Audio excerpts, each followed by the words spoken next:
Hello friends, मैं हूं आपकी फ्रेंड वर्षा। इसमें हम कॉमर्स से रिलेटेड डिफरेंट एमसीक्यूज हैं उनके बारे में डिस्कस करेंगे। यहाँ पर हम कोशिश करेंगे कॉमर्स में से रिलेटेड जितने भी सब्जेक्ट हैं उन सब पर हम एमसीक्यूज आपको प्रोवाइड करें।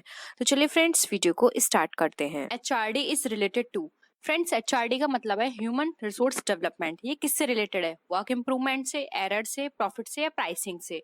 तो फ्रेंड्स का जो राइट आंसर है वो है ऑप्शन ए, एचआरडी वर्क इंप्रूवमेंट से रिलेटेड है, क्योंकि इसके अंदर ह्यूमन रिसोर्स डेवलपमेंट का काम होता है कि जो भी ह्यूमन रिसोर्स लगे हुए हैं यानी कि एम्प्लॉयज, उनके काम को इम्प्रूवमेंट करना, जो भी उनको ड्यूटी असाइन की गई है उनको इम्प्रूव करना, ट्रेनिंग प्रोवाइड करना, और किसी भी तरह से अगर किसी कोर्स की जरूरत है तो वो कोर्स करवाना, ये सारी चीजें इसमें इंक्लूड की जाती हैं। नेक्स्ट है, in a 360 degree of appraisal of the employ his performance is rated by. Friends, आपने बहुत सारे सिस्टम पढ़े होंगे अप्रेजल के, तो 360 उसमें से ही एक मेथड है। उसके अंदर परफॉर्मेंस को कैसे रेटेड किया जाता है, किसकी परफॉर्मेंस को रेट किया जाता है? सुपीरियर की, सुपीरियर सबऑर्डिनेट की, सुपीरियर एंड पीयर्स की, या फिर सुपीरियर पीयर्स एंड सबऑर्डिनेट्स की? तो फ्रेंड्स का जो राइट आंसर है वो है option D, superiors, peers and subordinates. Next question है, in a wage system where employee is paid a fixed amount respective of output is called. यानी कि फ्रेंड्स, ऐसा कौन सा वेज सिस्टम है जहाँ पे एम्प्लॉय को एक फिक्स्ड अमाउंट पे किया जाता है रेस्पेक्टिव ऑफ आउटपुट? तो ऑप्शन है हमारे right, time rate system, piece rate system, time cum bonus system, या फिर piece cum bonus rate system. तो बताइए फ्रेंड्स, क्या होगा इसका राइट आंसर? इसका राइट आंसर है वन, जो कि है टाइम रेट सिस्टम। फ्रेंड्स, इसके अंदर एक फिक्स अमाउंट दिया जाता है टाइम के अंदर। इसमें आउटपुट से कोई मतलब नहीं होता कि वो कितना आउटपुट प्रोड्यूस कर रहे हैं। नेक्स्ट है, in a wage system where employee is paid according to output is called. यानी कि ऐसा कौन सा सिस्टम है जिसके अकॉर्डिंग एम्प्लॉय को आउटपुट के अकॉर्डिंग पे किया जाता है? Time rate system, piece rate system, time cum bonus system, या फिर पीस कम बोनस सिस्टम? तो फ्रेंड्स का राइट आंसर है बी, जो कि है piece rate system. Next question है, in which of the batch payment system an employ will be least interested in enhancing output. यानी कि ऐसा कौन सा वेज सिस्टम है जिसके अंदर एम्प्लॉय लीस्ट इंटरेस्ट होता है आउटपुट को ज्यादा प्रोड्यूस करने में या फिर उसको इनहेंस करने में? ऑप्शंस हैं time rate system, B piece rate system, C bonus payment system, या फिर D time cum piece rate system? तो फ्रेंड्स का जो राइट आंसर है वो है ऑप्शन ए, जो कि है time rate system. Next question है, विच इज और आर टाइप ऑफ टेस्ट। यानी कौन से इसमें टाइप ऑफ टेस्ट है? Interest test, aptitude test, personality test, या फिर ऑल ऑफ दीज? तो फ्रेंड्स राइट आंसर है इसका D, all of these. Interest test, aptitude test and personality test, ये सभी टाइप्स ऑफ टेस्ट में आते हैं। नेक्स्ट क्वेश्चन है, रोवन प्लान इज अ। तो रोवन प्लान किस तरह का प्लान है? ये एक इंसेंटिव प्लान है, या फिर मोटिवेशन करता है, टास्क प्रोवाइड करता है, या फिर वर्क के लिए है? तो फ्रेंड्स राइट आंसर है ए, ये एक इंसेंटिव प्लान है। रोमन प्लान के अकॉर्डिंग इंसेंटिव्स दिए जाते हैं। नेक्स्ट क्वेश्चन है, identifying the job is a basic part of. यानी किसी भी जॉब को आइडेंटिफाई करना ये किसका पार्ट है? जॉब एनालिसिस का, ग्रुप का, रेंज का, या फिर प्रॉब्लम का? फ्रेंड्स का राइट आंसर है ए, जो कि है जॉब एनालिसिस। नेक्स्ट है, which means deciding the value of the work done by the individual. तो ऑप्शंस हैं परफॉर्मेंस अप्रेजल, टास्क, एक्शन और रिवॉर्ड। तो फ्रेंड्स का जो राइट आंसर है वो है ऑप्शन ए, परफॉर्मेंस अप्रेजल। नेक्स्ट क्वेश्चन है, द जॉब रीडिजाइन इंक्लूड्स। यानी जो जॉब है वो रिडिजाइन के अंदर क्या क्या इंक्लूड किया जाता है? Providing task closure, person, system, या फिर कास्टिंग? तो फ्रेंड्स का राइट आंसर है ए, इसके अंदर प्रोवाइडिंग टास्क क्लोजर को इंक्लूड किया जाता है। नेक्स्ट क्वेश्चन पे अब हम मूव करते हैं, एचआरएम इन्वॉल्व्स। यानी एचआरएम के अंदर क्या क्या चीज इन्वॉल्व होती हैं? Employ training, industrial relation, remuneration, या फिर ऑल ऑफ दीज? तो फ्रेंड्स का राइट आंसर है D, all of these. HRM के अंदर employ training, industrial relation and remuneration सभी चीजों को कंसिडर किया जाता है। नेक्स्ट क्वेश्चन है, फ्रिंज बेनिफिट्स इंक्लूड। यानी फ्रिंज बेनिफिट्स के अंदर किन किन चीजों को इंक्लूड किया जाता है? फाइनेंशियल फैसिलिटी, हाउसिंग, हेल्थ, या ऑल ऑफ दीज? तो फ्रेंड्स का जो राइट आंसर है वो है option D, all of these. Fringe benefit के अंदर फाइनेंशियल और नॉन फाइनेंशियल यानी कि हाउसिंग और हेल्थ, हर तरह की फैसिलिटीज को इंक्लूड किया जाता है।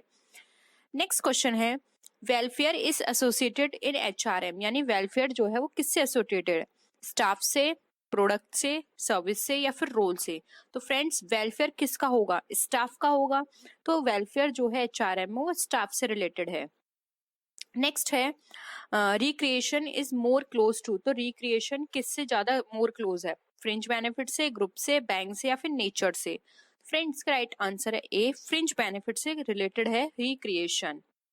नेक्स्ट क्वेश्चन है work participation in management means, यानी कि वर्क पार्टिसिपेशन और मैनेजमेंट जो होता है वो किससे रिलेटेड है? ऑप्शंस है ड्यूटी, एम्प्लॉय इन्वॉल्वमेंट, सिक्योरिटी या फिर रिस्क। तो फ्रेंड्स का राइट आंसर है बी, जो कि है एम्प्लॉय इन्वॉल्वमेंट। नेक्स्ट क्वेश्चन पे मूव करते हैं। Participation can be in the form of, options हैं तो पार्टिसिपेशन जो है वो किस फॉर्म में इंक्लूड है? कलेक्टिव बार्गेनिंग है, रिस्क है, वेजेस है या फिर रेटिंग है? तो फ्रेंड्स ये रिलेटेड है कलेक्टिव बार्गेनिंग से।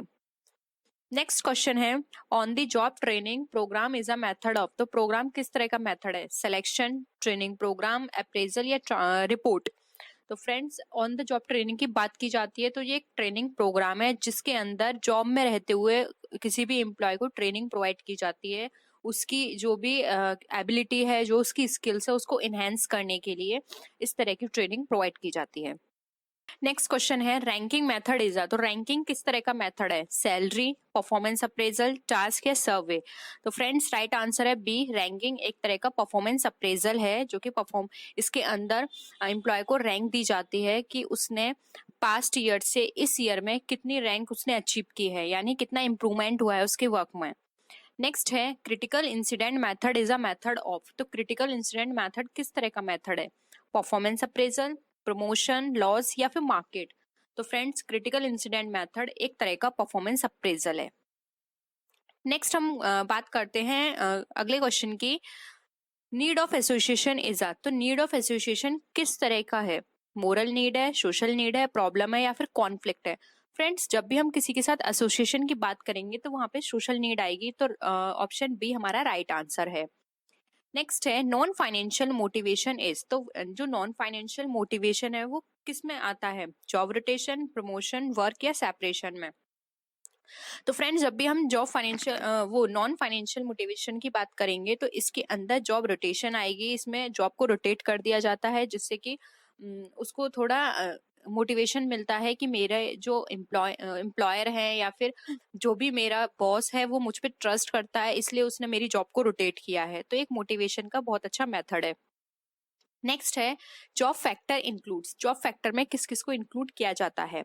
Suspension, wages, salary? तो फ्रेंड्स जॉब फैक्टर के अंदर ये सभी को इंक्लूड किया जाता है, तो ऑप्शन डी हमारा राइट आंसर है।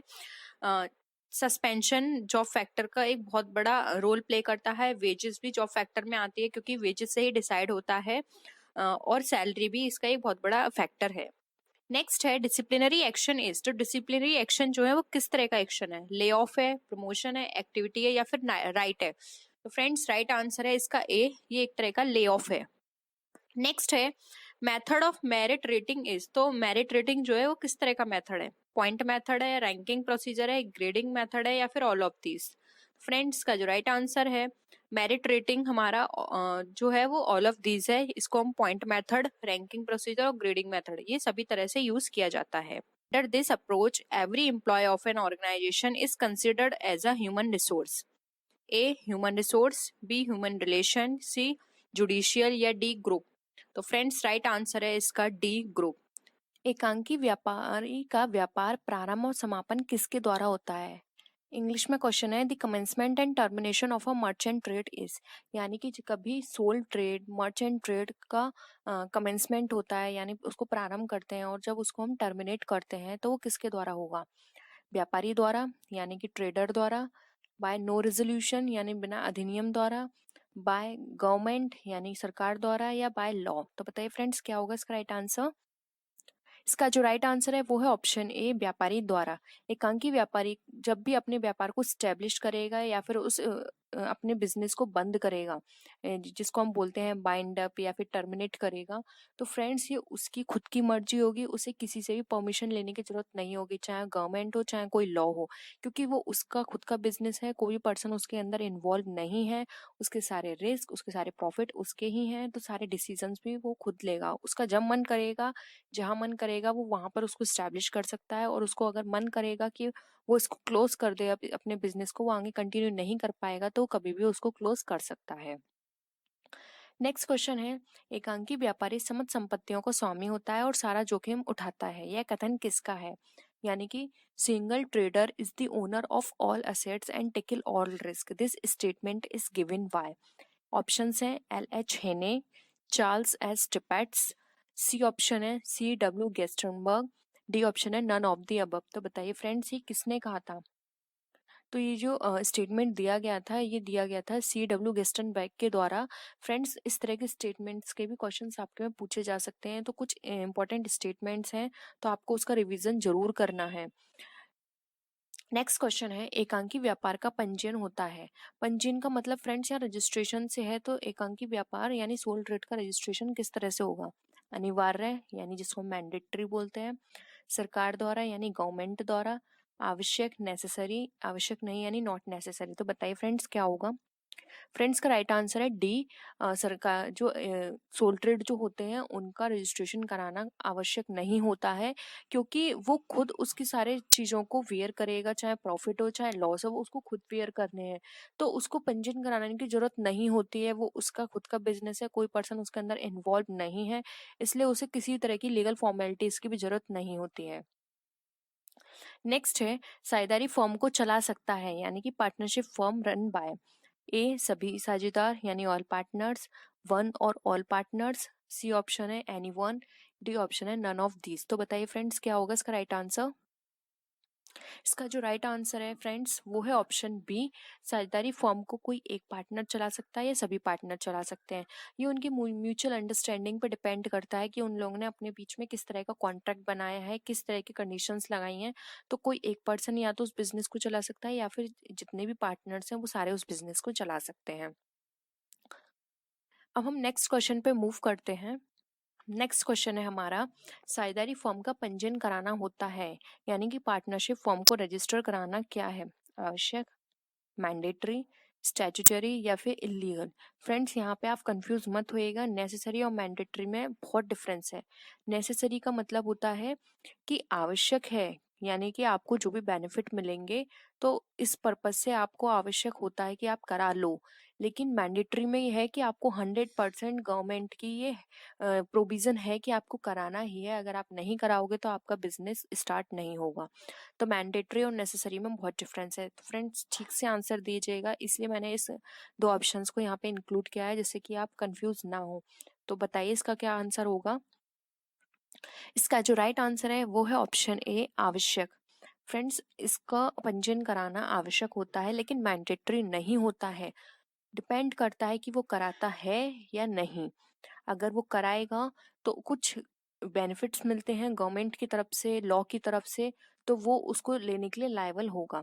अगर वो उसको नहीं मिलेंगे, अगर वो नहीं कराता है, तो वो किसी बेनिफिट के लिए क्लेम नहीं कर सकता है। नेक्स्ट क्वेश्चन है, साझेदारी द्वारा अपने हित का हस्तांतरण किया जा सकता है, यानी कि a partner transfer their rights, एक पार्टनर अपने राइट्स को ट्रांसफर कर सकता है अपनी मर्जी से, सभी साझेदारों की स्वीकृति से, बहुमत से या सरकार की आज्ञा से। तो बताइए फ्रेंड्स क्या होगा इसका राइट आंसर? इसका जो राइट आंसर है वो है ऑप्शन बी, सभी साझेदारों की स्वीकृति से। वो अभी अपनी मर्जी से कभी नहीं करा सकता, ना ही बहुमत से करा सकता कि ये सोचें कि मेजोरिटी मिल गई है और वो ट्रांसफर कर देगा, नहीं। अगर बिजनेस के अंदर, पार्टनरशिप बिजनेस के अंदर कोई एक पर्सन भी नहीं एग्री होता, तो वहां पे वो अपने ट्रांसफर नहीं कर सकता। ईच एंड एवरी पर्सन को वहां पे अपनी देनी पड़ेगी कंसेंट कि हाँ वो एग्री हैं, तब वो ट्रांसफर कर सकता है। और इसमें कोर्ट की परमिशन की जरूरत तो होती नहीं है, सिर्फ इसमें आपको जो भी आपके पार्टनर्स हैं उनसे आपकी परमिशन की जरूरत होती है। अगर सभी लोग एग्री हो जाते हैं तो अपने ट्रांसफर को कोई भी पार्टनर ट्रांसफर कर सकता है। नेक्स्ट क्वेश्चन है, संयुक्त कंपनी में संचालकों को संयुक्त रूप से कहते हैं, यानी कि in the joint company the operators are jointly called committee, board, management या जॉइंट कंपनी। तो बताइए फ्रेंड्स इसका क्या राइट आंसर है? राइट आंसर है इसका ऑप्शन बी, बोर्ड। जब जो मेंबर्स होते हैं जो कंपनी को चलाते हैं, जिनको हम संचालक या ऑपरेटर बोलते हैं, तो उनको हम बोर्ड बोलते हैं। जैसे कि आपने सुना होगा बोर्ड ऑफ डायरेक्टर्स, तो उनको हम बोर्ड बोलते हैं। और ये जो पब्लिक होती है, जो शेयर होल्डर्स होते हैं, उनके द्वारा ही ये अपॉइंट किए जाते हैं मेजोरिटी से, और ये उनके बिहाफ पर काम करते हैं, यानी कि इनको हम एक तरह से उनका शेयर होल्डर्स का रिप्रेजेंटेटिव भी बोल सकते हैं। नेक्स्ट क्वेश्चन है, एक पूंजी वाली कंपनी का अस्तित्व अपने सदस्यों से होता है, यानी कि the existence of a company, capital company comes from its members. Different होती है, एक ही होती है, कम होती है या अधिक होती है? तो फ्रेंड्स बताइए क्या होगा इसका राइट आंसर? इसका राइट आंसर है ए, डिफरेंट। एक पूंजी वाली कंपनी का अपने सदस्यों से बिल्कुल डिफरेंट होती है, उसकी अलग एंटिटी होती है, उसका एक परपेचुअल सक्सेशन होता है, कॉमन सील होती है, वो हर चीज में अपने सदस्यों से अलग होती है। तो ए ऑप्शन हमारा राइट आंसर है। नेक्स्ट है, साझेदारों के आपसी अधिकार और कर्तव्य तय किए जाते हैं, यानी कि partner decides all rights and duties. अब पार्टनर्स के सभी राइट्स एंड ड्यूटीज कहाँ पर डिसाइड की जाती हैं? पार्टनरशिप एक्ट के अकॉर्डिंग, पार्टनरशिप डीड के अकॉर्डिंग, गवर्नमेंट के अकॉर्डिंग, या चीफ जस्टिस के अकॉर्डिंग? तो फ्रेंड्स इसका जो राइट आंसर है वो है ऑप्शन बी, यानी कि पार्टनरशिप, जिसे हम साझेदारी संलेख भी बोलते हैं। हर पार्टनरशिप फर्म को एक पार्टनरशिप डीड बनानी होती है। अगर वहाँ पे पार्टनरशिप डीड नहीं होती है तो उनको टेबल ए फॉलो करनी होती है, जिसमें सभी चीज मेंशंस होती हैं। तो वैसे तो हर कंपनी अपनी एक अलग पार्टनरशिप डीड बनाती है, लेकिन अगर वहाँ पे पार्टनरशिप डीड नहीं है, पार्टनरशिप डीड की एब्सेंस में वो अपने टेबल ए को फॉलो कर सकते हैं। नेक्स्ट क्वेश्चन है, प्रधान और अभिकर्ता का संबंध होता है, यानी कि ओनर और एजेंट का रिलेशन क्या होता है, किस में होता है? सोल ट्रेड में, पार्टनरशिप ऑर्गेनाइजेशन में, कंपनी संगठन में, या फिर इनमें से कोई नहीं? तो बताइए फ्रेंड्स क्या होगा इसका राइट आंसर? इसका जो राइट आंसर है वो है ऑप्शन बी, जो कि है साझेदारी संगठन। साझेदारी संगठन के अंदर पार्टनर, ओनर और एजेंट का रिलेशन होता है, जिसमें कि एजेंट जो होते हैं वो उनके पार्टनर्स कहलाते हैं, और पार्टनरशिप फर्म ओनर की तरह काम करती है। तो कंपनी अधिनियम कब लागू हुआ, यानी कि कंपनीज एक्ट जो है वो इनफोर्स में कब आया? 1932 में, 1956 में, 1972 में, या 1916 में? तो फ्रेंड्स इसका जो राइट आंसर है वो है ऑप्शन बी, 1956। 1932, 1972 एंड 1962 हमारा रॉन्ग है। नेक्स्ट क्वेश्चन है, सार्वजनिक कंपनी में सदस्यों की न्यूनतम संख्या कितनी होनी चाहिए? यानी कि यहाँ पर पूछा है कि जो पब्लिक कंपनी है उसमें मिनिमम मेंबर्स, जो वो मिनिमम नंबर जो है पर्सन की, वो कितने होने चाहिए? 7, 2, 20 एंड 50? तो बताइए फ्रेंड्स क्या होगा इसका राइट आंसर? इसका जो राइट आंसर है वो है ऑप्शन नंबर ए, जो कि है 7। नेक्स्ट क्वेश्चन है, एक निजी कंपनी में सदस्यों की अधिकतम संख्या कितनी होनी चाहिए? तो फ्रेंड्स यहाँ पर आपको मैक्सिमम पूछिए मैम नंबर्स, तो मैक्सिमम नंबर्स हैं 20, 50, 7 एंड इंडेफिनिट। तो फ्रेंड्स आपको यहाँ पर याद रखना है कि कौन सी कंपनी है, ये प्राइवेट कंपनी है, और प्राइवेट कंपनी में मैक्सिमम 50% होने चाहिए। नेक्स्ट क्वेश्चन है, समता अंशधारी होते हैं, जिनको हम इंग्लिश में इक्विटी शेयर होल्डर भी बोलते हैं, तो इक्विटी शेयर होल्डर कौन से होते हैं? ये कस्टमर होते हैं कंपनी के ओनर होते हैं, कंपनी के क्रेडिटर होते हैं, या मैनेजर होते हैं? तो फ्रेंड्स बहुत ही सिंपल क्वेश्चन है ये। तो इसका राइट आंसर है बी, ये कंपनी के स्वामी होते हैं। इनको कंपनी के अंदर जो भी मीटिंग्स होती हैं उसमें पार्टिसिपेट करने का राइट होता है, लेकिन अगर डिविडेंड डिस्ट्रीब्यूट किया जाता है तो इन शेयर होल्डर्स को डिविडेंड डिस्ट्रीब्यूट नहीं किया जाता। सबसे पहले प्रेफरेंस दी जाती है प्रेफरेंस शेयर होल्डर्स को, उसके बाद अगर कोई डिस्ट्रीब्यूशन डिविडेंड बचता है या कोई प्रॉफिट बचता है तब इनको डिविडेंड दिया जाता है। नेक्स्ट क्वेश्चन है, अंश आवंटन खाता है, यानी शेयर अलॉटमेंट अकाउंट किस तरह का खाता है? फ्रेंड्स आपने 3 तरह के अकाउंट पढ़े होंगे 12th में, जो थे पर्सनल अकाउंट यानी व्यक्तिगत खाता, एक्चुअल अकाउंट यानी वास्तविक जिसको हम रियल अकाउंट भी बोलते हैं, एंड थर्ड था हमारा नाम मात्र का खाता। तो उसके बेसिस पे आपको ये आंसर करना है। आपको पता होगा पर्सनल अकाउंट कौन से होते हैं। फ्रेंड्स पर्सनल अकाउंट वो वाले अकाउंट होते हैं जिसमें किसी पर्सन का या फिर किसी पर्सन को जो रिप्रेजेंट कर रहा है उसका अकाउंट आता है, जैसे कि सुधीर का खाता, सुशील का खाता, ये हो गए पर्सन के। और कुछ आर्टिफिशियल होते हैं जो कि पर्सन या फिर पर्सन के ग्रुप को क्रिएट करते हैं, जैसे कि कोई कंपनी हो गई, ठीक है, या फिर किसी भी तरह का कोई क्लब का अकाउंट है, किसी गवर्नमेंट ऑफिस का कोई अकाउंट है, तो वो हमारे पर्सनल अकाउंट कहलाते हैं। वास्तविक खाता यानी एक्चुअल या फिर रियल अकाउंट हमारे वो अकाउंट होते हैं जिनको हम टच कर सकते हैं, और कुछ ऐसे अकाउंट भी आते हैं इसके अंदर जिनको हम टच नहीं कर सकते। टच करने वाले होते हैं जैसे कि हमारे फिक्स एसेट्स, और जिनको हम टच नहीं कर सकते वो आते हैं हमारे trademark, patents and goodwill. Next आता है हमारा नाम मात्र का खाता। नाम मात्र का खाता जिसको हम बोलते हैं नॉमिनल अकाउंट। नॉमिनल अकाउंट हमारे वो अकाउंट होते हैं जो होते नहीं है लेकिन हम उनको क्रिएट कर देते हैं, जिनको हम फिक्टिशियस बोल सकते हैं। तो ये वास्तव में होते नहीं है लेकिन सौदों के स्वभाव को बताते हैं, जैसे कि वेजेस। अब वेजेस को हम कोई वेजेस हम जिसको टच नहीं कर सकते या फिर इस वेजेस को हम देख भी नहीं पाएंगे, ठीक है, लेकिन हमने क्या किया, यहाँ पे क्रिएट कर दिया है वेजेस अकाउंट। मजदूरी खाता, बीमा खाता, तो ये सारे अकाउंट जो हैं हमारे, ये हमारे नॉमिनल अकाउंट है। तो बताइए फ्रेंड्स, इसके बेसिस पे अंश आवंटन खाता आपको क्या लगता है? तो इसका राइट आंसर है ए, जो कि है व्यक्तिगत खाता। नेक्स्ट क्वेश्चन पे हम मूव करते हैं। जब अंशों का हरण किया जाता है तो अंश पूंजी खाता नाम किया जाता है, यानी जब शेयर्स फॉरफिट किए जाते हैं तो शेयर कैपिटल अकाउंट क्या होता है? यो भी याचना की बकाया रकम से क्रेडिट या डेबिट किया जाता है, याचित रकम से यानी कॉल्ड अप कैपिटल से उसमें एंट्री होगी, पेड अप कैपिटल से उसमें एंट्री होगी, या अंशों के मूल्य से यानी जो शेयर का जो टोटल प्राइस है उससे होगी वो एंट्री। तो बताइए फ्रेंड्स, क्या होगा इसका राइट आंसर? इसका जो राइट आंसर है वो है ऑप्शन बी। जब हम अंशों को हरण करते हैं तो अंश पूंजी खाता हमारा जितनी भी कॉल्ड अप कैपिटल है यानी जो हमने मांग ली है उससे हमारा ये खाता किया जाता है डेबिट। नेक्स्ट है, हरण किए गए अंशों के पुनर्निर्गमन पर पूंजी दी गई छूट को क्रेडिट किया जाता है। तो बताइए किस खाते से उसको क्रेडिट किया जाता है? शेयर डिस्काउंट अकाउंट से, शेयर फॉरफिचर्ड अकाउंट से, प्रॉफिट एंड लॉस अकाउंट से, या नन ऑफ द अबव? तो फ्रेंड्स का राइट आंसर है बी। जब भी हम शेयर को पुनर्निर्गमन करते हैं तो जो भी हमारा जब हम जो भी छूट देते हैं तो उससे हमारा शेयर फॉरफिचर्ड अकाउंट जो है वो क्रेडिट करते हैं हम वहां।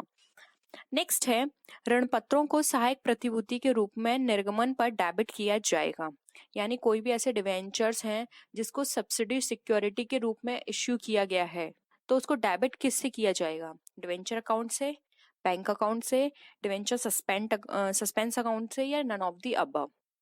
तो बताइए फ्रेंड्स, इसका जो राइट आंसर है वो है ऑप्शन सी, जो कि है डिवेंचर सस्पेंस अकाउंट।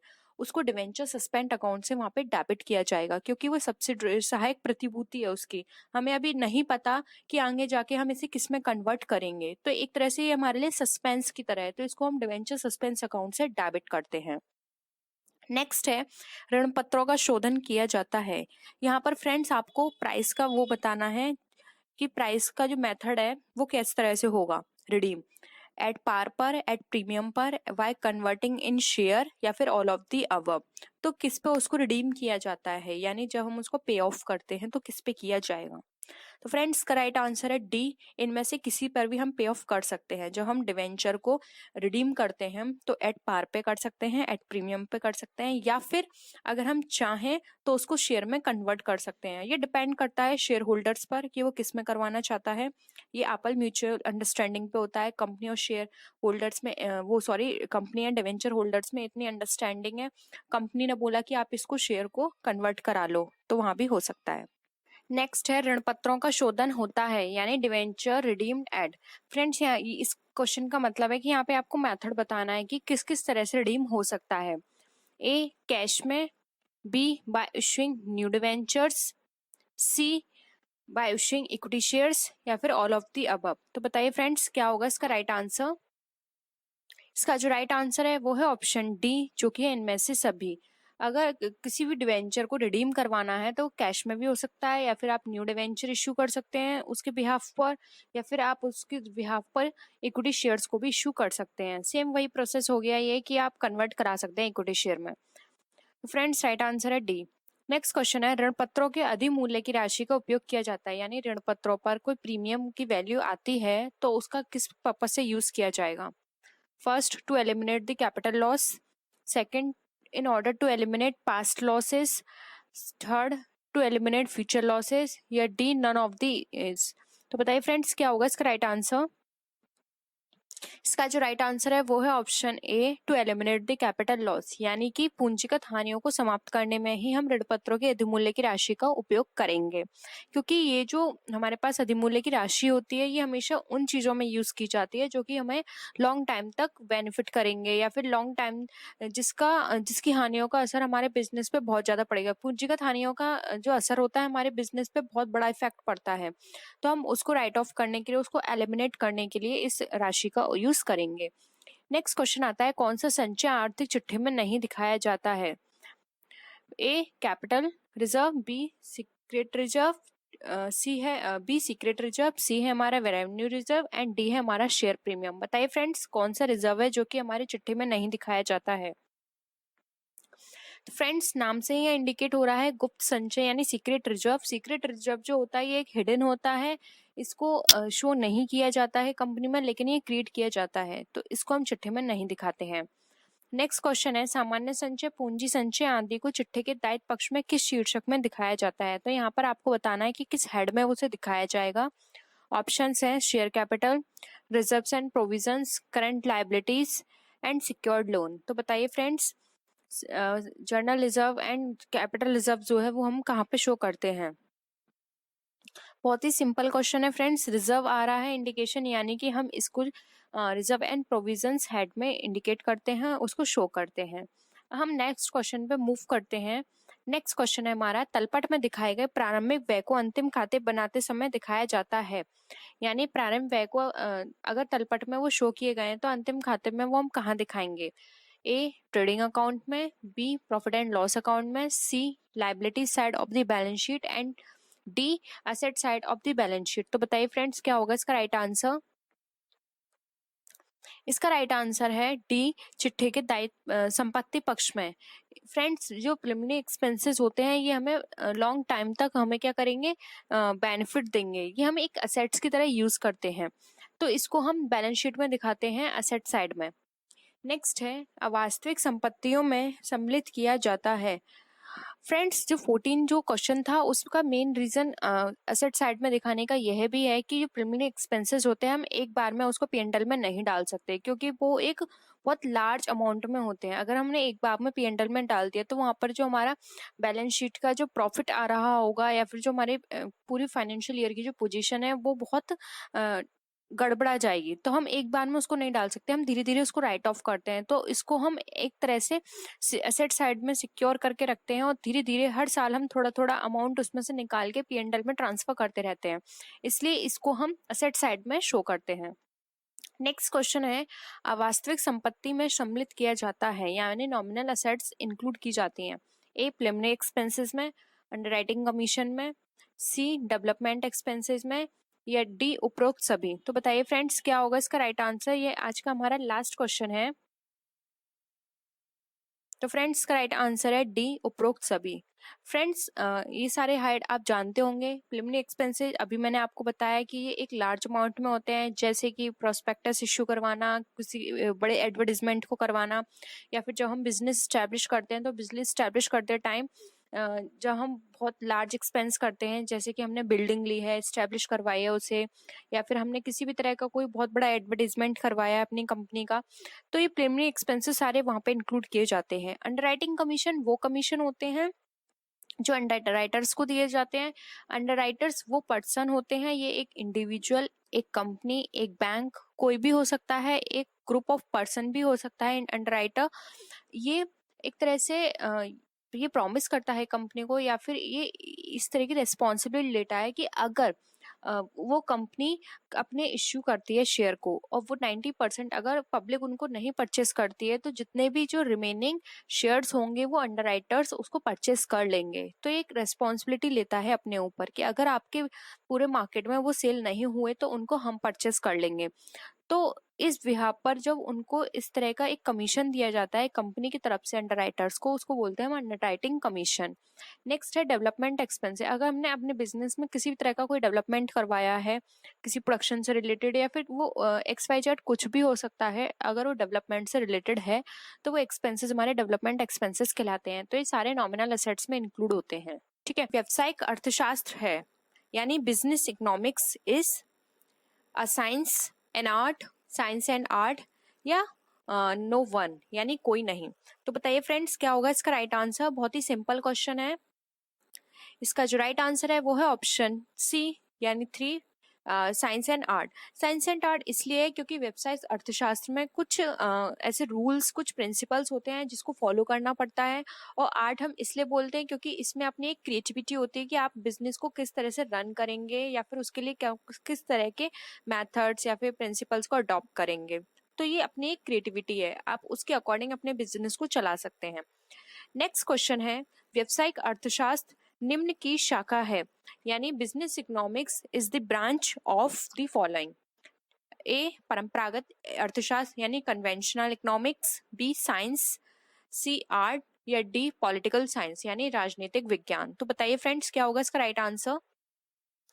इसका जो राइट आंसर है वो है ऑप्शन ए जो कि है कन्वेंशनल इकोनॉमिक्स। बिजनेस इकोनॉमिक्स एक कन्वेंशनल इकोनॉमिक्स की ब्रांच है। नेक्स्ट है व्यावसायिक अर्थशास्त्र अध्ययन करता है केवल यानी बिजनेस इकोनॉमिक्स स्टडी करता है किसकी स्टडी करता है, इकोनॉमिक इवेंट्स की, नॉन इकोनॉमिक इवेंट्स की, बोथ ऑफ दीज या नो वन। तो आपको बताना है कि अगर आपने फ्रेंड्स अर्थशास्त्र पढ़ा होगा अपने इंटर में तो आपको पता चला होगा कि उसके अंदर आपने किस किस एस्पेक्ट्स की चीजों को डिस्कस किया था। तो फ्रेंड्स का राइट आंसर है 3 जो कि है दोनों। आपने उसके अंदर इकोनॉमिक्स यानी हम बात कर सकते हैं मॉनेटरी टर्म्स में, नॉन इकोनॉमिक्स यानी हम बात कर सकते हैं बिहेवियरल टर्म्स में।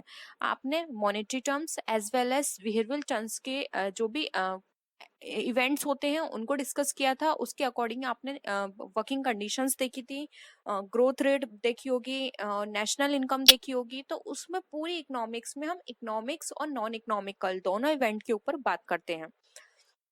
नेक्स्ट है निर्णय है यानी the decision is a a managerial work, B a continuous process, C a intellectual process या D all of the above. तो बताइए फ्रेंड्स डिसीजन जो होता है वो किस तरह का कार्य है। तो फ्रेंड्स का राइट आंसर है 4 यानी ऑल ऑफ दी अबव। एक निर्णय में मैनेजरियल वर्क भी आता है क्योंकि इसके अंदर आप सारे मैनेजमेंट के रिलेटेड जो भी प्रोसेस होती है वो आप अडॉप्ट करते हैं। कंटिन्यूअस प्रोसेस है क्योंकि किसी भी चीज में आप डिसीजन लेंगे तो वो ये नहीं है कि आपका डिसीजन जो है वो आज ही फिनिश हो गया। आपको कल किसी और पर्पज से डिसीजन लेना होगा, किसी और काम को लेकर डिसीजन लेना होगा। तो एक कॉन्टिन्यूअस प्रोसेस है जो कि आपका ऑल ओवर द टाइम चलता रहता है।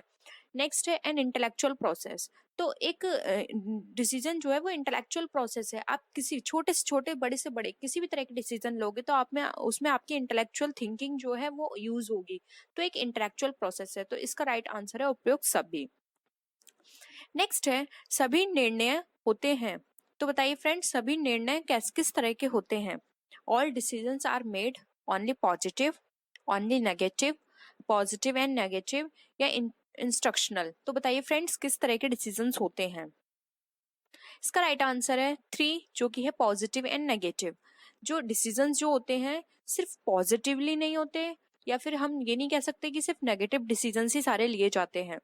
हमारे जो बिजनेस में डिसीजंस लिए जाते हैं वो पॉजिटिव साथ ही साथ नेगेटिव भी लिए जाते हैं क्योंकि कुछ डिसीजंस ऐसे होते हैं जिसमें हमें लगता है कि हमारा लॉस है लेकिन फिर भी हमें वो लेने पड़ते हैं क्योंकि अगर हम उस डिसीजन को नहीं लेंगे, क्योंकि आपने सुना होगा कि जहां जितना हमें लॉस दिखाई देता है वहां प्रॉफिट भी उतना ही होता है। तो कुछ इसी तरह की कुछ ऐसी कंडीशंस होती हैं, कुछ इस तरह के सर्कमस्टांसेस बन जाते हैं कि वहां पर हमें पॉजिटिव भी डिसीजंस लेने पड़ते हैं, कहीं हमें नेगेटिव डिसीजंस भी लेने पड़ते हैं। नेक्स्ट आता है मांग पूर्वानुमान का आशय यानी द डिमांड फोरकास्ट इज। तो बताइए फ्रेंड डिमांड फोरकास्ट क्या है। Analytical analysis of future cell है, करंट सेल एनालिसिस है, एनालिसिस ऑफ पास्ट सेल है या फिर नाइदर ऑफ द अबव है। तो हमारी एक डिमांड फोरकास्ट क्या है। तो फ्रेंड्स का राइट आंसर है ए जो कि है analysis of future cell. Demand forecast के अंदर हम ये देखते हैं कि हमारी जो प्रोडक्ट की डिमांड है वो कितनी होगी। तो वो डायरेक्टली हमारी सेल पर डिपेंड करती है। तो जिससे क्या होगा कि हम अपनी सेल देख पाएंगे कि फ्यूचर में हमारी कितनी सेल होने वाली है। तो उस अकॉर्डिंग हम अपना प्रोडक्शन करेंगे, उसी के अकॉर्डिंग हम सारी जो भी प्रोसेसिंग है या फिर रॉ मटेरियल की परचेजिंग है वो सारे डिसीजंस हम ले पाएंगे। तो डिमांड फोरकास्ट में हमारी फ्यूचर सेल्स की एनालिसिस की जाती है। नेक्स्ट क्वेश्चन है मांग की लोच एक कथन है यानी elasticity of demand is a statement. ये किस तरह का स्टेटमेंट है? क्वालिटेटिव स्टेटमेंट है, कॉन्सिक्वेंशियल स्टेटमेंट है, बोथ ऑफ द अबव है, या नाइदर ऑफ द अबव है? तो बताइए फ्रेंड्स क्या होगा इसका राइट आंसर?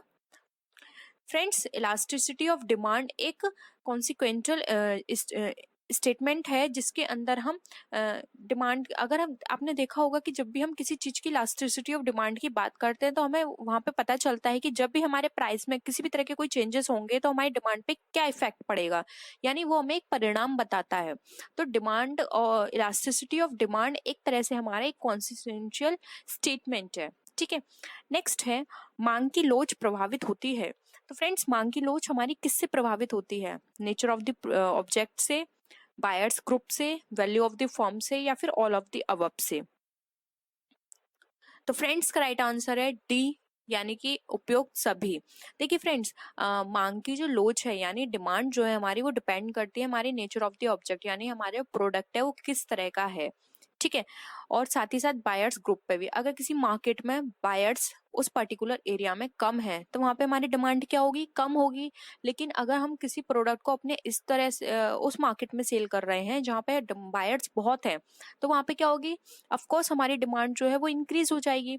साथ ही साथ वस्तु का मूल्य, अगर हमारे प्राइस जो हैं किसी भी प्रोडक्ट के वो इस तरह के हैं कि जिस भी एरिया में हम उसको सेल कर रहे हैं वहाँ पे वो अफोर्डेबल है, हर पर्सन उसको अफोर्ड कर सकता है, तो ऑफ कोर्स हमारे वहाँ पे प्रोडक्ट जो है उसकी डिमांड बढ़ेगी। लेकिन अगर हमने अपने प्रोडक्ट की जो प्राइस है वो बहुत हाई रख दी है तो किसी कोई भी पर्सन उसको अफोर्ड नहीं कर पाएगा, तो वहाँ पे क्या होगी? डिमांड हमारी डिक्रीज हो जाएगी।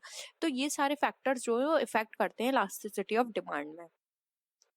नेक्स्ट है पूर्ति से आशय है, यानी सप्लाई मीन, सप्लाई का मतलब क्या होता है?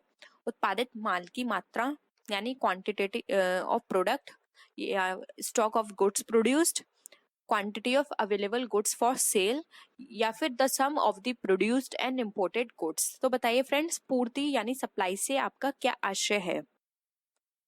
तो फ्रेंड्स का राइट आंसर है 3, जो कि है quantity of available goods for cell. जो भी हमारे पास किसी भी प्रोडक्ट की अवेलेबिलिटी होगी तभी तो हम उसको सप्लाई कर पाएंगे। तो अगर हमारे पास किसी प्रोडक्ट की सेल करने के लिए जो क्वांटिटी हमें चाहिए वो हमारे पास अवेलेबल है तो वो हमारी सप्लाई को बताता है। नेक्स्ट क्वेश्चन है कृषि उत्पादन की पूर्ति निर्भर करती है, यानी कृषि उत्पादन की जो पूर्ति है वो किस पे निर्भर करती है? Natural causes, tax treaty policy, technological development, या वैल्यू ऑफ अदर थिंग्स?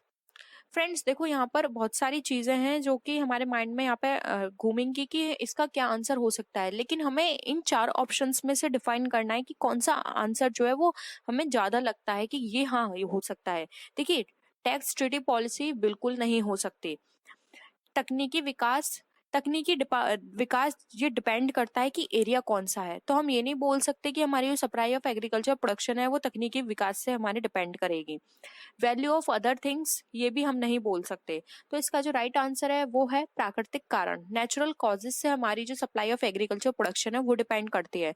क्योंकि जिस तरह का हम एग्रीकल्चर कर रहे हैं, क्रॉप कर रहे हैं, अगर उस तरह का हमारे पास एनवायरमेंट नहीं है, नेचुरल कॉजेज वहां पे बहुत ज्यादा है, तो वहां पर क्या होगा? हमारा प्रोडक्शन नहीं हो पाएगा, प्रोडक्शन नहीं होगा तो हम उसको सप्लाई नहीं कर पाएंगे। तो हमारे जो नेचुरल कॉजेज हैं वो हमारे ज्यादा निर्भर करते हैं। नेक्स्ट है पूर्ति के नियम का आशय, यानी law of supply means quantitative, qualitative, both of the above, या नाइदर ऑफ द अबव? तो पूर्ति के नियम का क्या आशय है? तो फ्रेंड्स, पूर्ति के नियम का यहाँ पर आशय है क्वालिटेटिव, जो कि हमारा ऑप्शन 2 है करेक्ट। नेक्स्ट है सम विच्छेद बिंदु से क्या आशय है, यानी ब्रेक इवन पॉइंट मीन्स, आपने पढ़ा होगा फ्रेंड्स ब्रेक इवन पॉइंट क्या होता है? No profit no loss at production और सेल्स लेवल, या फिर बी प्रॉफिट एट प्रोडक्शन और sales level, C loss at production और सेल्स लेवल, या फिर 4 नाइदर ऑफ द अबव? तो बताइए फ्रेंड्स क्या होगा इसका राइट आंसर? इसका जो राइट आंसर है वो है ऑप्शन ए, जिसमें नो प्रॉफिट नो लॉस होता है प्रोडक्शन और सेल्स लेवल पर।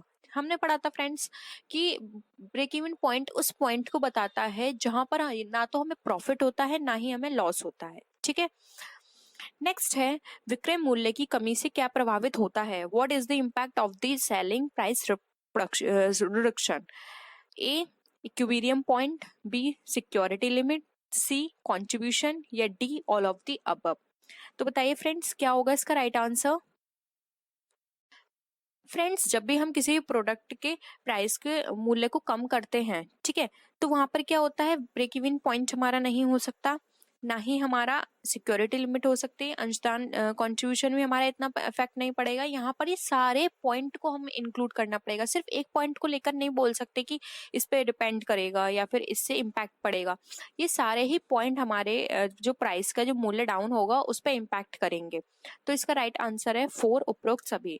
नेक्स्ट है व्यावसायिक अर्थशास्त्री सहायता करता है यानी बिजनेस इकोनॉमिक्स हेल्प करता है to increase profit, to increase losses, all of the above या none of the above. Friends हम सब जानते हैं कि हम जब भी किसी बिजनेस को करते हैं तो वो बात अलग है कि अब आज जो हमारा जो ऑब्जेक्टिव बन गया है वो हो गया है फर्स्ट सर्विस सेकंड प्रॉफिट, लेकिन ओवरऑल फिर भी हम प्रॉफिट की ही बात करते हैं। कोई भी बिजनेसमैन ये नहीं चाहेगा कि उसकी फॉर्म जब भी वो इस्टेब्लिश कर रहा है, क्योंकि सबको पता होता है कि स्टैब्लिश टाइम में ही हम प्रॉफिट लेके नहीं चल सकते, क्योंकि नई नई फॉर्म है, उसको मार्केट में स्टैब्लिश होने में टाइम लगेगा, गुडविल बनाने में टाइम लगेगा, लेकिन फिर भी वो ये एक्सपेक्ट करता है उसको फर्स्ट ईयर से ही प्रॉफिट हो।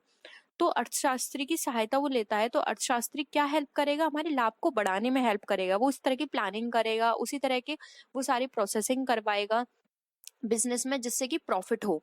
तो लॉस तो बिल्कुल भी नहीं हो सकता। तो इसका जो राइट आंसर है वो है ऑप्शन 1 जो कि है लाभों को बढ़ाने में। Next and the last question है हमारा आज की इस वीडियो का, व्यवसायिक अर्थशास्त्री उत्तरदायी होता है यानी बिजनेस इकोनॉमिस्ट जो होता है वो रेस्पॉन्सिबल होता है किसके प्रति, समाज के प्रति, राष्ट्र के प्रति, उपरोक्त दोनों के प्रति या उपरोक्त दोनों में से कोई नहीं। तो बताइए फ्रेंड्स क्या होगा इसका राइट आंसर। इसका जो राइट आंसर है वो है ऑप्शन 3 जो कि है उपरोक्त दोनों के प्रति, क्योंकि एक बिजनेस इकोनॉमिस्ट को प्लानिंग करनी पड़ती है, समाज के साथ साथ राष्ट्र को भी ध्यान में रखना पड़ता है। जो जिस भी एरिया में वो काम कर रहा है उस एरिया के लोगों को उसे लिटरेट करना पड़ेगा, उसके अकॉर्डिंग उसको प्रोडक्ट बनाना पड़ेगा, उनको ध्यान में रखते हुए उस प्रोडक्ट के प्राइस रखने पड़ेंगे, उनके वेलफेयर के लिए काम करना पड़ेगा, साथ ही साथ इस तरह से काम करना पड़ेगा कि वो जो हमारा जो राष्ट्र है उसके डेवलपमेंट में हेल्प करे। तो दोनों के प्रति उत्तरदायी होगा। अर्थशास्त्र दुर्लभता का विज्ञान है यह कथन है, यानी इकोनॉमिक्स ऐसी साइंस है, रेयरिटी की साइंस है, ये स्टेटमेंट किसने दिया है, J M. Keynes, Marshall, Robbins, J K. Mehta. तो बताइए फ्रेंड्स क्या होगा इसका राइट आंसर। इसका जो राइट आंसर है वो है ऑप्शन सी रॉबिन्स। रॉबिन्स ने कहा था कि अर्थशास्त्र दुर्लभता का विज्ञान है। नेक्स्ट क्वेश्चन है वेल्थ ऑफ नेशंस नामक पुस्तक का लेखक कौन था। फ्रेंड्स बहुत ही इंपॉर्टेंट क्वेश्चन है, बहुत पूछी जाती है ये एग्जाम में।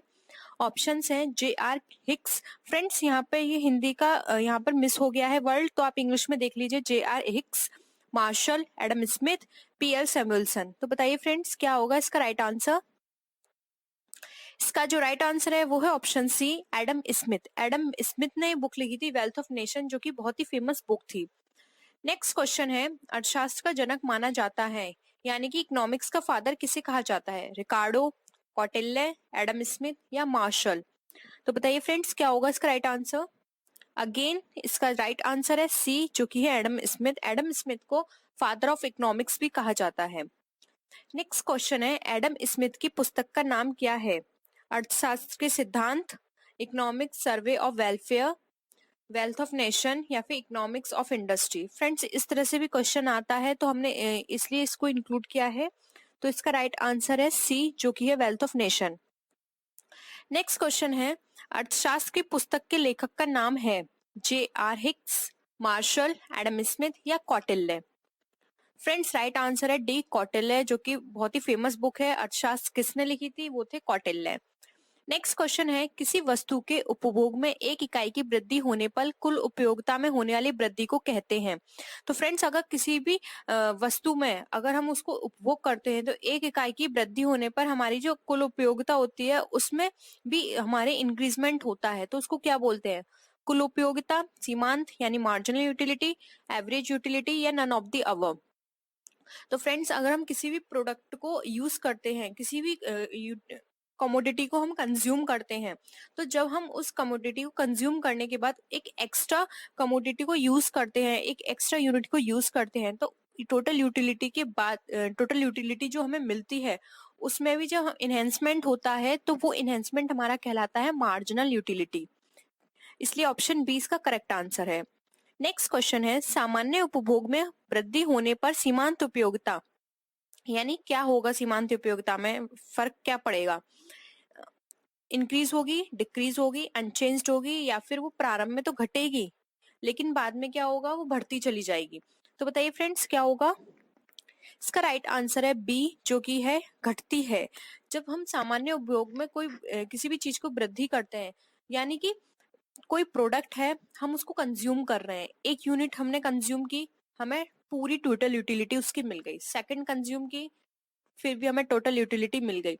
लेकिन जैसे हमने थर्ड यूनिट उसकी कंज्यूम करी, तो हमारी जो उसकी यूटिलिटी थी वो हमें थोड़ी कम मिली, क्योंकि अब क्या था, हमारा जो कंजम्पशन लेवल है वो पीक पॉइंट पे पहुंच गया है। और जब हमारा कंजम्पशन लेवल यानी जो हमारा सेटिस्फेक्शन है पीक पॉइंट पे पहुंच जाता है, उसके बाद अगर हम किसी एक्स्ट्रा यूनिट या फिर एडिशनल यूनिट को कंज्यूम करते हैं, तो वहां पर हमारा जो मार्जिनल यूटिलिटी जो होती है वो डिक्रीज में चली जाती है। तो इसका राइट आंसर है बी। नेक्स्ट क्वेश्चन है, मांग के नियम के अनुसार किसी वस्तु की मांग तब परिवर्तित होती है जब, यानी यहाँ पर लॉ दिया है हमारा, डिमांड लॉ ऑफ डिमांड दिया है। इसमें बता रहे हैं ये कि किसी वस्तु की मांग यानी किसी भी ऑब्जेक्ट में अगर परिवर्तन होता है तो वो कब होगा, उपभोग की आय परिवर्तित होगी तब, या वस्तु की मांग की लोच अधिक होगी, कीमत परिवर्तित होगी, या फिर जनसंख्या परिवर्तित होगी। तो फ्रेंड्स इसका जो राइट आंसर है वो है ऑप्शन सी, कीमत परिवर्तित होगी। फ्रेंड्स आप सब जानते हैं कि लॉ ऑफ डिमांड में ये बताया गया है कि कभी भी अगर किसी भी प्राइस में चेंजेस आ रहे हैं तो हमारी जो डिमांड है उसमें भी चेंजेस आएंगे। अगर किसी प्रोडक्ट में कोई प्रोडक्ट है उसका प्राइस अगर डाउन जा रहा है तो डिमांड वहां इंक्रीज हो जाएगी, और अगर हमारे किसी भी प्रोडक्ट का प्राइस इंक्रीज हो रहा है तो वहां पे डिमांड क्या हो जाएगी, डाउन में चली जाएगी। तो ये लॉ ऑफ डिमांड बताता है। नेक्स्ट क्वेश्चन है, एक आवश्यक वस्तु के लिए मांग की कीमत लोच होती है, यानी price elasticity of demand for necessary items कैसी होगी, शून्य, एक से अधिक, या एक से कम। तो फ्रेंड्स का राइट आंसर है ए, शून्य। फ्रेंड्स कोई भी ऐसी नेसेसरी आइटम है, अगर उसके प्राइस में चेंजेस आ रहे हैं तो वहां पर आपकी वो डिमांड किस तरह की होगी। आप देखिए फ्रेंड्स, नेसेसरी आइटम जैसे कि फूड है, ठीक है, फूड में भी आप लग्जरी फूड ना लेके एक नॉर्मल जो फूड होता है जो कि हर नॉर्मल पर्सन लेता है उसे, आप उस फूड के लिए सोचें। अगर वो फूड इंक्रीज हो रहा है फिर भी आप अपने पेट भरने के लिए, अपनी लाइफ को स्मूथली रनिंग करने के लिए उतना फूड लोगे जितना आपके लिए रिक्वायरमेंट है। लेकिन अगर वो कम हो जाता है उसका प्राइस तब भी आप उतने लोगे, ऐसा नहीं है कि आप उसको एक्सेस में कंज्यूम करने लग जाओगे। या फिर नेसेसरी आइटम जैसे कि मेडिसिन भी हम यहाँ ले सकते हैं। मेडिसिन है, अगर अगर मेडिसिन के प्राइस इंक्रीज होते हैं तो जो हमारी नेसेसरी की जो मेडिसिन होती हैं अगर उनके प्राइस इंक्रीज होंगे तो हम ऐसा नहीं कर सकते कि हम मेडिसिन ला रहे हैं, क्योंकि मेडिसिन ना लेने से क्या होगा, हमें और भी ज्यादा उसकी रिक्वायरमेंट होगी, हम बीमार भी पड़ सकते हैं। लेकिन अगर वही मेडिसिन के प्राइस अगर डिक्रीज होते हैं फिर भी हम क्या करेंगे, उस मेडिसिन को लेंगे, उतनी ही लेंगे जितनी हमें जरूरत है। ऐसा नहीं है कि अगर मेडिसिन के प्राइस डिक्रीज हो गए हैं तो फिर मेडिसिन हम ज्यादा क्वांटिटी में लेने लग जाएं, ऐसा कुछ भी नहीं है। तो कुछ आइटम्स ऐसे होते हैं जहां पर हमारे प्राइस का कोई इफेक्ट नहीं पड़ता, हमारी डिमांड जितनी पहले थी उतनी ही बाद में भी रहती है। अब हम नेक्स्ट क्वेश्चन पे मूव करते हैं। उत्पत्ति ह्रास नियम, उत्पत्ति ह्रास नियम कहाँ पर लागू होता है, applies only in agriculture, applies in industry only, applies to all areas of production, या फिर the marginal utility applies the depletion rule। तो बताइए फ्रेंड्स क्या होगा इसका राइट आंसर।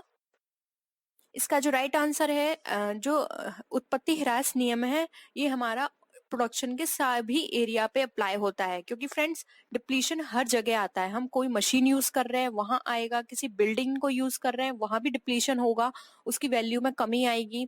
तो फ्रेंड्स ये हर जगह होता है, रिपेयरिंग हर किसी में जरूरत होती है, हर किसी को रिक्वायरमेंट होती है उसको मेंटेन करने की, उस पर रिपेयर करवाने की। तो डिप्लीशन हर जगह होता है। तो राष्ट्रीय आय को मापा जाता है, यानी कि नेशनल इनकम को हम किस में मेजर करते हैं, देश के कुल उत्पादन द्वारा, यानी कि जो हमारा टोटल प्रोडक्शन होता है वो, देश के कुल विनियोग द्वारा, यानी जो नेशन का टोटल इन्वेस्टमेंट है उसके द्वारा, देश के कुल उपयोग द्वारा यानी टोटल यूजनेस, या फिर डी ऑप्शन है हमारा कुल राजस्व द्वारा, यानी कि जो हम टैक्स देते हैं उससे हमें पता चलता है जो कि हमारी राष्ट्रीय आय कितनी है। तो बताइए फ्रेंड्स तो इसका राइट आंसर है ए, जो कि है देश के कुल उत्पादन द्वारा। हमारे पूरे ओवरऑल जितना भी प्रोडक्शन हो रहा है पूरे देश में, उससे हमारी राष्ट्रीय आय पता चलती है। नेक्स्ट क्वेश्चन है, भारत में प्रति व्यक्ति आय का अनुमान सर्वप्रथम किसने लगाया था? गोपाल कृष्ण गोखले, दादा भाई नौरोजी, महात्मा गांधी या स्वामी विवेकानंद? तो फ्रेंड्स का राइट आंसर है बी, जो कि है दादा भाई नौरोजी। नेक्स्ट क्वेश्चन पे हम मूव करते हैं। फ्रेंड्स, हम इन क्वेश्चंस को ज्यादा डिस्कस नहीं करेंगे, हम जल्दी से रिवीजन करेंगे। ब्याज के तरलता अधिमान सिद्धांत का प्रतिपादन किसने किया था? कीन्स ने, मार्शल ने, नाइट ने या शुम्पेटर ने? तो फ्रेंड्स राइट आंसर है इसका ए, कीन्स ने। नेक्स्ट क्वेश्चन है, लाभ का जोखिम सिद्धांत किसने दिया था? हार्वे, हाले, वाकर या नाइट? तो फ्रेंड्स राइट आंसर है इसका बी, हाले। नेक्स्ट क्वेश्चन पे हम मूव करते हैं। वितरण में उद्यमी को हिस्सा प्राप्त होता है सबसे बाद में, सबसे पहले, बीच में या कभी नहीं? तो फ्रेंड्स का राइट आंसर है ए, जो कि है सबसे बाद में। अब फ्रेंड्स हम नेक्स्ट क्वेश्चन पे फिर से मूव करते हैं, जो कि हमारा समय वरीयता का विचार किसने दिया था? ऑप्शन है ओहलिन ने, विक्सेल ने, फिशर ने या मार्शल ने? तो फ्रेंड्स का राइट आंसर है सी, फिशर ने। नेक्स्ट क्वेश्चन पे हम मूव करते हैं, वो है हमारा लाभ के नवप्रवर्तन सिद्धांत का प्रतिपादन किसने किया था? नाइट ने, हाले ने, शुम्पेटर ने या शैकल ने? तो फ्रेंड्स राइट आंसर है इसका सी, जो कि है हमारा शुम्पेटर। नेक्स्ट क्वेश्चन है, आभासी लगान की अवधारणा किसने दी थी? ऑप्शंस हैं ए, एडम स्मिथ, मार्शल ने, रिकार्डो ने या फिर J.M. मिल ने? तो फ्रेंड्स का जो राइट आंसर है वो है ऑप्शन बी, जो कि है मार्शल। मार्शल ने आभासी लगान की अवधारणा दी थी। नेक्स्ट क्वेश्चन है, अब ब्याज के तरलता पसंदगी सिद्धांत में सट्टा उद्देश्य के लिए मुद्रा की मांग निर्भर करती है। तो बताइए फ्रेंड्स, सट्टा उद्देश्य के लिए मुद्रा की मांग किन चीजों पर निर्भर करती है? जनसंख्या के आकार पर यानी पॉपुलेशन पर, आय स्तर यानी कि इनकम लेवल, रहन सहन का स्तर यानी कि स्टैंडर्ड ऑफ लिविंग, या फिर ब्याज दर यानी कि इंटरेस्ट रेट? तो फ्रेंड्स का राइट आंसर है डी, इंटरेस्ट रेट। हम नेक्स्ट क्वेश्चन पे मूव करते हैं। नेक्स्ट क्वेश्चन है हमारा, वस्तु विभेद किस बाजार में पाया जाता है? वस्तु विभेद का मतलब यहाँ पर यह है कि कोई भी डिफरेंस आना, किसी प्रोडक्ट में डिफरेंस आना, वो किस मार्केट में पाया जाता है? पूर्ण प्रतियोगिता, एकाधिकार, अपूर्ण प्रतियोगिता या इनमें से कोई नहीं? तो फ्रेंड्स का जो राइट आंसर है वो है ऑप्शन सी, जो कि है अपूर्ण प्रतियोगिता। नेक्स्ट क्वेश्चन है, दो पक्षों के मध्य होने वाले ऐच्छिक, वैधानिक एवं पारस्परिक धन के हस्तांतरण को ही विनिमय कहते हैं। यह परिभाषा दी है। तो फ्रेंड्स यह परिभाषा दी है, ऑप्शंस है जेवेंस ने, मार्शल ने, स्मिथ ने या फिर हिक्स ने? तो इसका जो राइट आंसर है वो है ऑप्शन बी, जो कि है मार्शल ने। नेक्स्ट क्वेश्चन है, किसी शहर में दूध मंडी उदाहरण है? ऑप्शंस हैं स्थानीय बाजार का, बी स्थानीय प्रतियोगी बाजार का, सी है स्थानीय प्रतियोगी अल्पकालीन बाजार का या डी है स्थानीय प्रतियोगी अल्पकालीन विशिष्ट बाजार का? तो फ्रेंड्स का जो राइट आंसर है वो है ऑप्शन डी, स्थानीय प्रतियोगी अल्पकालीन विशिष्ट बाजार का उदाहरण है अगर किसी भी शहर में दूध मंडी होती है तो। नेक्स्ट क्वेश्चन है, स्थिर व परिवर्तनशील लागतों के बीच अंतर बताइए। तो स्थिर यानी फिक्स्ड, परिवर्तनशील यानी कि जो फ्लक्चुएशंस होते रहते हैं, उन दोनों के बीच अंतर क्या है? मात्रा का अंतर है, किस्म का अंतर है, दोनों का अंतर है या उपरोक्त में से किसी का अंतर नहीं है? तो फ्रेंड्स राइट आंसर है ए, मात्रा का अंतर है। हम नेक्स्ट क्वेश्चन पे मूव करते हैं। नेक्स्ट क्वेश्चन है हमारा, समान कीमत किस बाजार की विशेषता है? एकाधिकार, पूर्ण प्रतियोगिता, एकाधिकारिक प्रतियोगिता या इनमें से कोई नहीं? तो फ्रेंड्स राइट आंसर है इसका पूर्ण प्रतियोगिता यानी परफेक्ट कंपटीशन। नेक्स्ट क्वेश्चन है जो कि आज की वीडियो का हमारा लास्ट क्वेश्चन है, दीर्घकाल में पूर्ण प्रतियोगिता में फर्म यानी फर्म किस तरह से बिहेव करती हैं? हानि वहन करती हैं, बी ऑप्शन असामान्य लाभ प्राप्त करती हैं, सी ऑप्शन सामान्य लाभ प्राप्त करती हैं, डी ऑप्शन कीमत परिवर्तित कर देती हैं? तो बताइए फ्रेंड्स, दीर्घकाल में जो पूर्ण प्रतियोगिता होती है यानी परफेक्ट कंपटीशन में फर्म किस तरह का बिहेव करती हैं? तो इसका राइट आंसर है ऑप्शन सी, सामान्य लाभ प्राप्त करती हैं, यानी कि नॉर्मल प्रॉफिट होता है उसको वो रिसीव करती हैं। तो फ्रेंड्स आज की ये वीडियो थी, आई होप आपको पसंद आई होगी। कोशिश करेंगे कि हम रात में एक और वीडियो को अपलोड कर दें आपके लिए, जिससे कि आप इजीली अपने एग्जाम की तैयारी कर पाएं। और फ्रेंड्स एग्जाम बहुत अच्छा आएगा, बेस्ट ऑफ लक, अच्छे से क्वेश्चंस कीजिएगा और आपके एग्जाम्स में जैसे भी क्वेश्चंस आते हैं प्लीज़ एक बार डिस्कस ज़रूर कीजिएगा। आप नीचे कमेंट सेक्शन में बता सकते हैं कि आपके एग्ज़ाम में और कौन से क्वेश्चंस आए, या फिर अगर आपको किसी भी तरह का कोई भी डाउट है किसी भी क्वेश्चन को लेके, तो आप नीचे कमेंट सेक्शन में लिख सकते हैं। हम कोशिश करेंगे जल्द से जल्द उस पर डिस्कशन करने की। तो चलिए फ्रेंड्स, नेक्स्ट वीडियो में हम फिर मिलते हैं और भी अच्छी वीडियोज़ के साथ। तब तक के लिए बाय बाय।